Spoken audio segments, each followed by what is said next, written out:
Estamos de volta com um programa especial sobre 11 de setembro, os atentados terroristas que mudaram o mundo. No bloco anterior, você acompanhou com a gente aí uma reportagem especial para resgatar esse fato histórico, para a gente poder contextualizar um pouquinho mais. Falamos também sobre a crise econômica e a falta de liberdade que veio por consequência de tudo isso. Nesse bloco está conosco o professor Marcos Eduardo, sociólogo e professor de História, e também Vanderlei Dornelles, que é jornalista, mestre em Teologia e doutor em Ciências Sociais. Obrigada pela sua presença aqui conosco nesse programa especial. Obrigado, boa noite. A gente conversou a respeito de muitas coisas que acabaram mudando, fatos que mudaram a vida de muitas pessoas. Na reportagem especial você acompanha alguns desses fatos agora. 10 anos se passaram, exatos 3.652 dias, 120 meses. E os atentados de 11 de setembro de 2001 continuam vivos na mente de milhões de pessoas. A política, a economia, a forma de pensar, de se proteger, de olhar para si mesmo e para as coisas espirituais. Tudo foi alterado, até a forma de se obter uma licença para pilotar aviões de passageiros. Hoy en día, con la seguridad que hay después de ese acto de terrorismo, ya no se puede hacer eso tan fácil. Ahora sí, los requisitos son mucho más altos, ¿no? Incluyendo tener un pasaporte estadounidense y un background check del FBI de toda la vida de uno. Se puso más difícil ahora. Se puso mucho más difícil, claro. Pero tuvo que ocurrir eso, ¿no? Para que hagan esas medidas, pongan esas medidas de seguridad. A fé dos cidadãos americanos também foi duramente provada após os atentados. Por lo menos lo que yo he observado, aparentemente son estas tragedias, estos desastres, donde la gente tiene la tendencia de enfocarse más en Dios, en las cosas de Dios. Porque si estas cosas no nos ayudan a enfocarnos más en las cosas de Dios, yo no sé qué va a tomar y qué va a tener que pasar en este mundo para que los habitantes se enfoquen en el Señor Cristo Jesús. Pero a través de esta tragedia, yo he observado que han habido miles y miles de personas aquí en los Estados Unidos y en otros lugares, como dije, en diferentes países del mundo, que han tenido ahora la tendencia de poner su mirada em Cristo Jesus e nas coisas espirituais. Embora foram muito poucas as vítimas retiradas com vida da tragédia de Manhattan, a ajuda de organizações não governamentais como o Adventist Community Services foi essencial no apoio aos bombeiros e demais socorristas. Uma das funcionárias da ONG explica o que mudou naquele momento. Mudou muita coisa aqui em Nova York. Nesses tempos, nesses dias, as pessoas ficaram muito unidas, a pessoa buscava muito a parte espiritual. Mas como o povo de Nova York, um povo que sempre está muito ocupado, muito pensando nas coisas materiais, aos poucos dias voltaram à vida normal de novo. E voltou a toda a normalidade deles, do trabalho. E isso ajudou que o povo se esquecesse um pouquinho do acidente, que eu não gosto de falar muito, porque eu me emociono. As principais decisões políticas que norteiam e influenciam diretamente os Estados Unidos e o mundo, elas são tomadas aqui, no Capitólio. É deste lugar onde senadores, presidentes e deputados tiveram que reinventar imediatamente a política norte-americana e mundial após os eventos do 11 de setembro de 2001. Hoje, após 10 anos, o desafio continua sendo o mesmo. So it was a major financial impact on the United States, and because Wall Street is in that area, it had a substantial effect on the national and international economy, and it had a big psychological effect too. People were quite scared. Our economy has not done well, but Europe is in trouble too. Maybe China and Brazil are the emerging economies. We spent a lot of money protecting the United States against terrorism. It's worked, at least. I think that's probably likely to continue. I think there's not a critical mass of terrorists in the United States who can pull off anything like 9/11 again. But I think we're not going to forget this, and life will continue. E as mudanças também aconteceram no plano físico, como por exemplo em Shanksville, na Pensilvânia, onde o local em que um dos aviões caiu, agora existem apenas bandeiras. Elas relembram a atitude de alguns passageiros corajosos que tomaram o comando do avião e o desviou para uma área rural. Outra paisagem que mudou foi a do Pentágono, o centro militar norte-americano, que ganhou um memorial em respeito às 184 vítimas fatais que morreram no local e a seus familiares. Nós nunca esqueceremos vocês, diz a placa. Contudo, a mais conhecida paisagem desfigurada foi a do complexo do World Trade Center, em Nova York, onde as duas torres gêmeas, de 110 andares cada, foram derrubadas por aviões pilotados por terroristas. No local dos atentados já existe um edifício concluído e outros 5 em construção, sendo que o maior de todos, que substituirá as Torres Gêmeas, deverá ser aberto em janeiro de 2014. O One World Trade Center, ou Freedom Tower, a Torre da Liberdade, vai ter 108 andares e pouco mais de 541 metros. No local dos atentados em Nova York também haverá um memorial, com 2 fontes de água nas exatas medidas dos edifícios destruídos.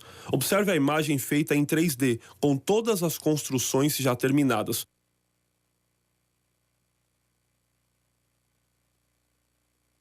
O nome dos mortos estarão escritos nas fontes. Contudo, depois de uma década, nem todos estão satisfeitos. Bueno, pues hay seguridad, yo creo que sí hay seguridad, pero no tanto así, ¿no? Yo creo que debe de haber más. A gente percebe que um ponto essencial em tudo isso é com relação à segurança, né? Alguns se sentem seguros e outros sentem que a liberdade realmente foi tomada deles. Eles não têm mais direito, professor Dornelles, a ter a liberdade que eles tinham antes. Agora pode se torturar, pode se prender em nome de uma segurança. O que as pessoas mais valorizam no mundo moderno é a liberdade, para fazer, para viver como se deseja. Mas quando a vida está sob ameaça, as pessoas parecem estar dispostas a abrir mão da liberdade. Então, algumas coisas que são impostas, né, para garantir a segurança, e mesmo alguns crimes que são cometidos, né, em nome de se garantir a segurança, eles possam ser aceitos, né? Então, há um certo dilema do mundo de hoje entre liberdade e segurança, mas parece que a segurança tem pesado. Com certeza. A gente viu também com relação à questão econômica, né, Marcos, que é o do pós-guerra, a crise econômica está totalmente relacionada. A gente pode trazer para o Brasil algum reflexo disso, Marcos? Muitos. Eu diria assim, que para o brasileiro médio, né, os reflexos foram muito sutis. Porém, olhando de uma maneira um pouco mais global, o foco dos Estados Unidos naquele momento se alterou radicalmente. Nós estávamos cada vez mais num fortalecimento do discurso de ALCA, de livre comércio nas Américas e tudo mais.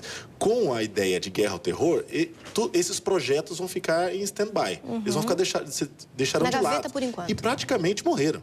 Né? Praticamente morreram. Então, primeiro, economicamente para o Brasil, há uma mudança na própria política externa e no que tange à economia. Um outro aspecto interessante, a crise econômica no mundo não nos deixa de fora. Nós participamos dela com as nossas importações e exportações, com o valor da nossa moeda frente ao dólar, ou o valor do dólar frente à nossa moeda. Então, tudo isso traz reflexos para o brasileiro também. Só que nem sempre a gente consegue fazer essa associação. O preço do meu pãozinho aqui do trigo importado em relação a uma crise, a um fato que ocorreu há 10 anos. É muito distante, parece. É muito distante, né? Algumas coisas mudaram para as nações emergentes porque, com o enfraquecimento do Império Americano, as nações emergentes passaram a ter mais direito, ficaram mais ousadas, né, em negociar com o Império. Então, o Brasil foi um desses. O Brasil tem sido mais exigente com os Estados Unidos e outros países também. Então, essa situação tem não só diminuído o poder, né, internacional do Império Americano, e com isso traz para os Estados Unidos muitos desafios. Os americanos precisarão ser mais versáteis para conseguir lidar, né, com essa nova situação em que eles estão enfraquecidos diante de nações que estão fortalecidas. Uma delas é o Brasil. Isso é bem interessante. A ex-secretária de Estado da era Clinton, Madeleine Albright, ela faz um comentário num jornal dessa semana dizendo o seguinte: os Estados Unidos não se enfraqueceram, mas eles deverão compartilhar poder. na linha do que o professor está colocando aqui. O americano não vai admitir, né? Não vai admitir, né? Realmente, né? Então, ela coloca um país como o Brasil, que tem uma democracia hoje consolidada, pode influenciar e pode participar muito no novo jogo do poder. Nós podemos ter, assim, um discurso um pouco mais firme, tanto é que a nossa política externa tem se tornado mais independente nos últimos 8 anos, né? Há até uma leitura meramente ideológica disso, não acredito que seja o caso, porque não existe vácuo de poder.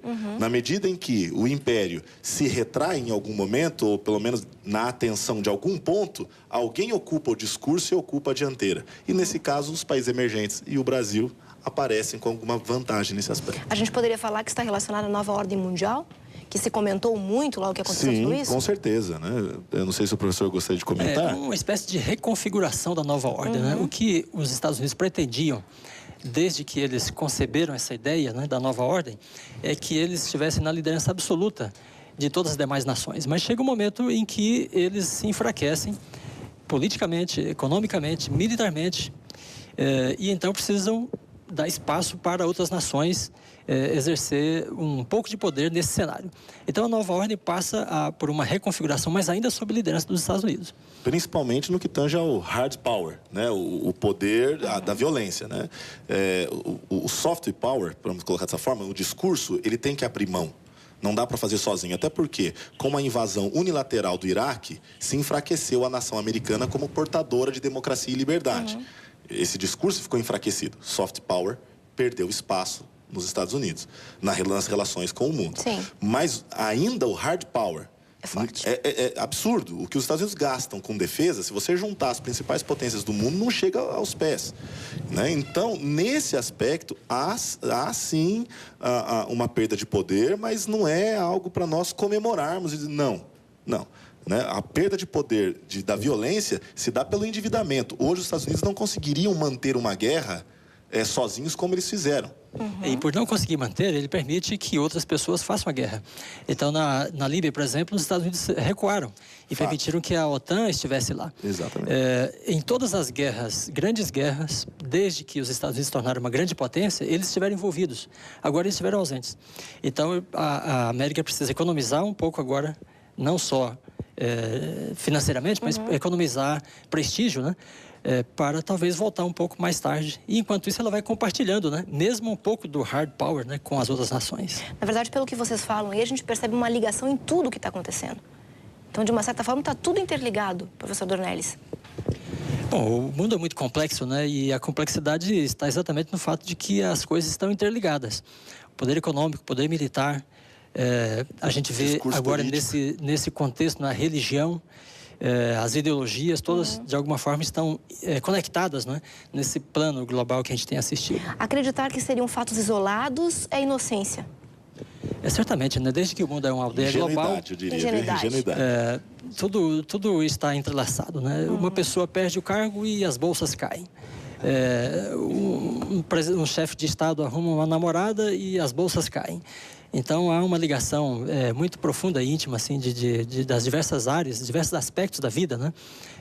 Nessa aldeia global. A gente percebe que, além de todos esses acontecimentos, os ataques e tudo que veio depois deles mexeu muito com a vida das pessoas, com a população de uma forma em geral.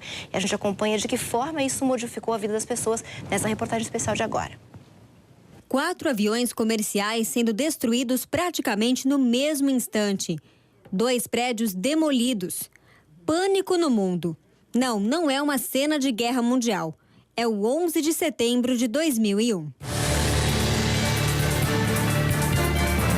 Como sobreviver psicologicamente a algo dessa magnitude? Cidadãos nova-iorquinos contam os seus traumas e o que fizeram para superá-los. Todo americano tem um trauma, mesmo que eles não tenham ninguém conhecido lá, ficou um trauma psicológico porque eles descobriram que eles são falhos também, né, nessa hora. Eles têm falhas e as coisas também podem acontecer com eles, né? Agora, esperança, eu acho que o americano ele não tem esperança, né? Ele não tem fé. A fé deles é o dinheiro do bolso, né? Então, eles acreditam que o que o dinheiro pode fazer por eles é aquilo que vai ser feito, né? Mas o americano também tem uma coisa que ele acredita muito no governo. Eles acreditam muito na capacidade do governo resolver e protegê-los, né? Então, eles deixam isso também na mão do governo e esperam que o governo faça o melhor. A ex-secretária do governo norte-americano, Elizabeth Pérez, que estava em uma das torres gêmeas na hora dos atentados, explica como superou os traumas psicológicos. Todavía me duele como si me pasara todavía. Tanta gente morir. Increíble, increíble. Que tenga fe en Cristo. Porque yo tuve mucha fe y sabía que me iba a salvar. No, psicólogo. Vinieron, pero yo que Dios fue el psicólogo. Dios me ayudó mucho. Olvidarse, uno no se olvida seguir así, porque uno lo vivió, lo vio con los ojos, con sus propios ojos, lo que pasó. Pero murieron mucha gente, inocente, trabajando, ganándose su vida, su pan. No es fácil, no es fácil. Dios me dio la suerte de que yo viví muchos más. Por algo será. Que Él me quiere mucho. Que tenga mucha fe, en Cristo. Va a haber otra vida y no me va a doler más la pierna. Hay esperança. Para socorrista voluntário, a dor da perda jamais vai passar. Well, for me personally, things haven't changed. I still live with the ghosts of what happened here. For me and for a lot of the rescuers, there's been no closure. The 10th anniversary really means nothing to us. For some people, they were able to move on. It's nice to see that they're rebuilding. It's sad to see that it took 10 years to get to this point. The country stood together. E esta união só foi possível graças a trabalho conjunto de toda a nação norte-americana. Eu acho que a resposta que teve o sistema de emergência da cidade, do governo e as agências voluntárias foi muito boa. O povo americano respondeu de uma maneira impressionante. Aos poucos dias de ter acontecido, no centro de voluntários, nós tínhamos mais de 30.000 voluntários tentando ajudar. Não todos eles eram permitidos ajudar, mas tinha muitas pessoas que chegavam de todos os Estados Unidos só para se oferecerem a ajudar de alguma maneira. Então, as pessoas as famílias que sobreviveram, que tiveram eles receberam bastante ajuda, não somente de dinheiro, mas também ajuda psicológica.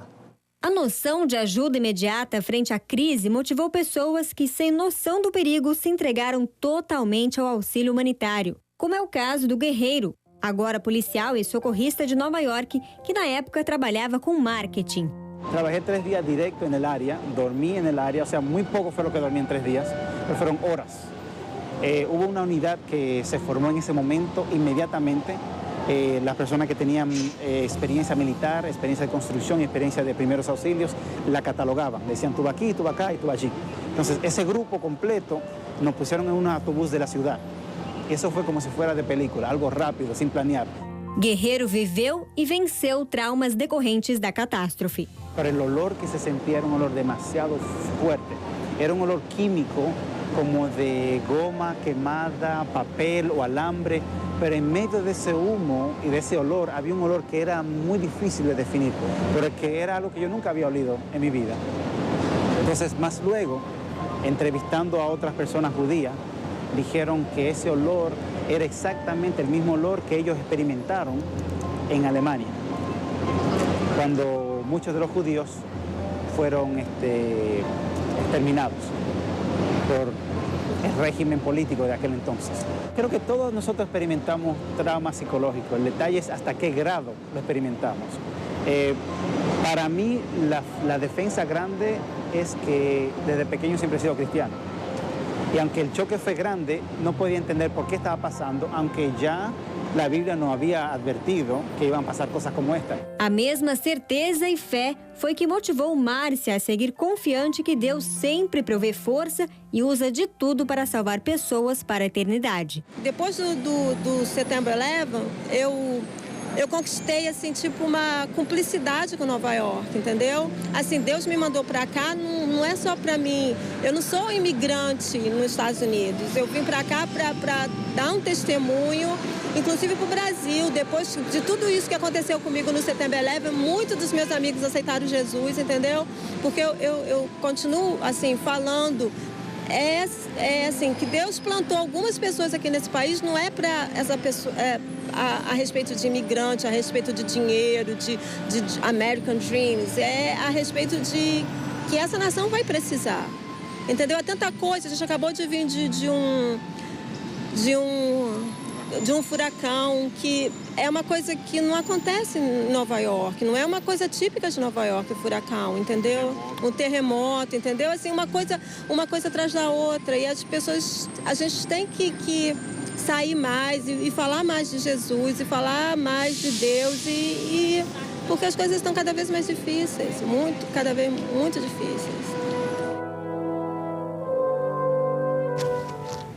A gente percebe aí que as pessoas tiveram que mudar o foco das próprias vidas. Professor Dornelles, de repente tiveram que tomar decisões que antes não tomavam. Bem, a guerra contra o terrorismo, creio que além do plano internacional, mundial, né, também afeta a vida particular das pessoas. Porque as pessoas estão vendo o mundo, de certa forma, se realinhando, né? As revoluções no Oriente Médio não tem a mão dos Estados Unidos, mas tem a ideologia, né, do Império por trás dessas revoluções.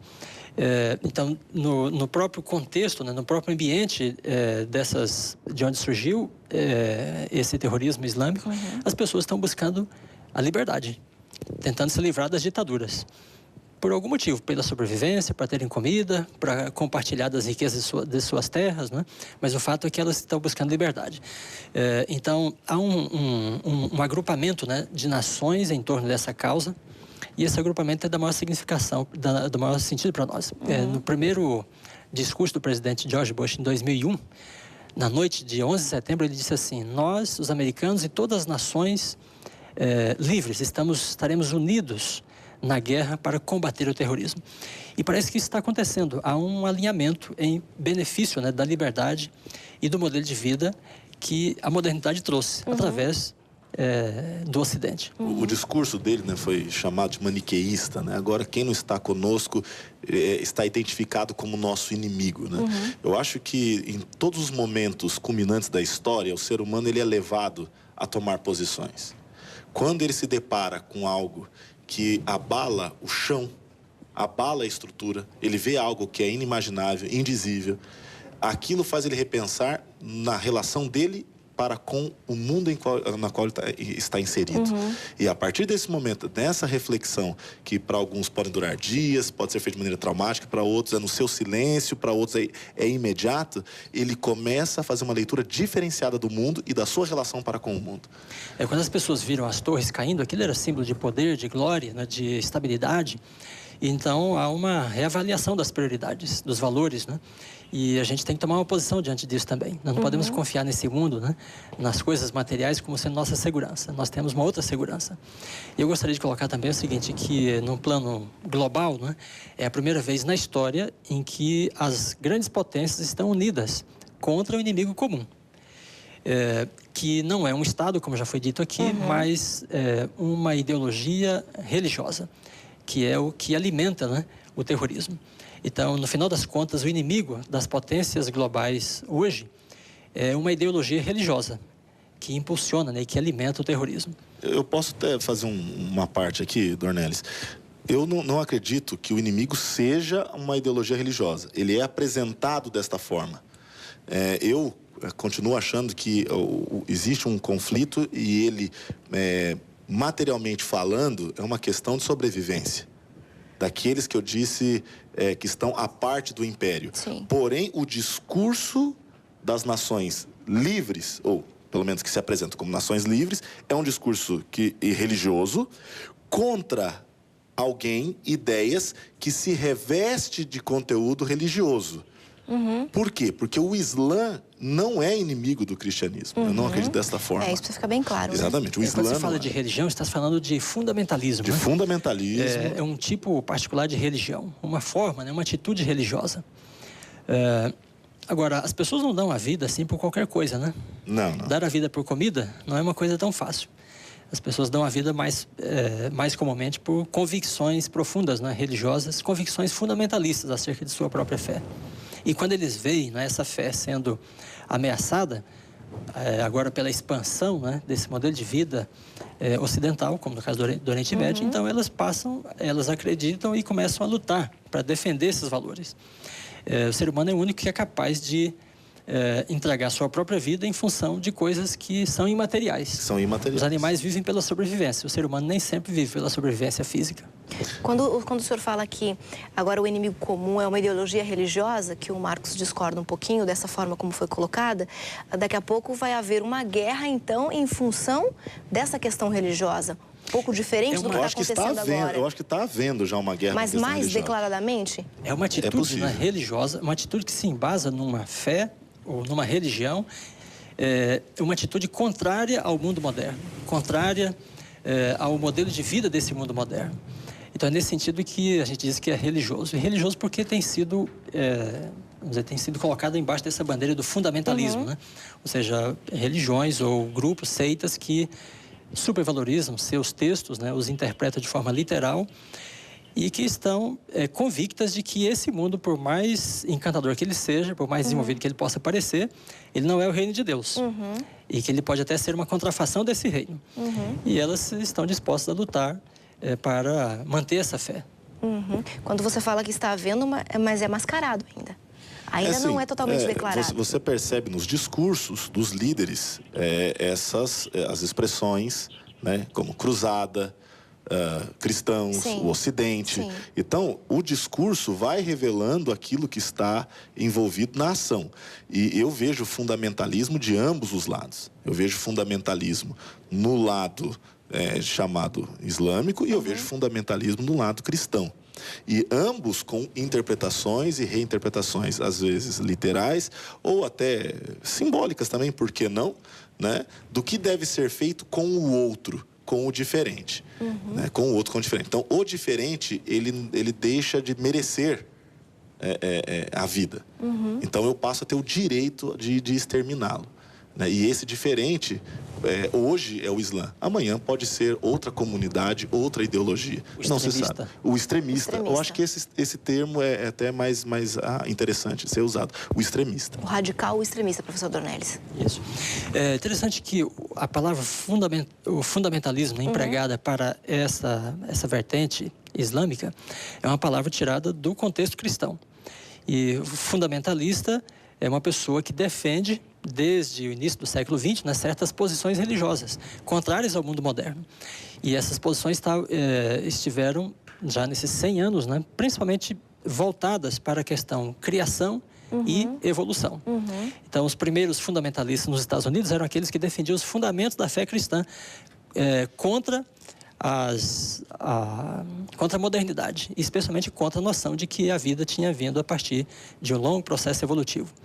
Então, essa palavra aplicada, né, para esse outro contexto, ela não deixa de estabelecer algum tipo de conexão, de forma que o fundamentalista, né, passa a ser a persona não grata nesse mundo moderno. Que seria o radical, o extremista. Obrigada. O fundamentalista fala da salvação, ele deseja a salvação, mas, por outro lado, ele está sendo chamado pela mesma palavra que aquele que está destruindo a vida das pessoas, né?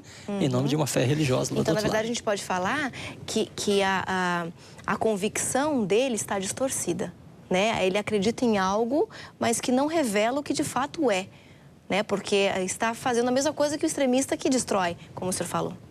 É a história de você usar a violência para combater a violência. Né? Como utilizar, né? A informação que você tem. Exatamente. Ok. Professor Dornelles, obrigada pela sua participação aqui. Ok, obrigado. Professor Marcos Sullu também, obrigada pela sua participação. A gente vai para o intervalo rapidinho. No próximo bloco, a gente volta para falar sobre revelações proféticas. O que a Bíblia diz a respeito do que aconteceu e do que ainda vai acontecer. E você não pode perder, eu te espero aqui.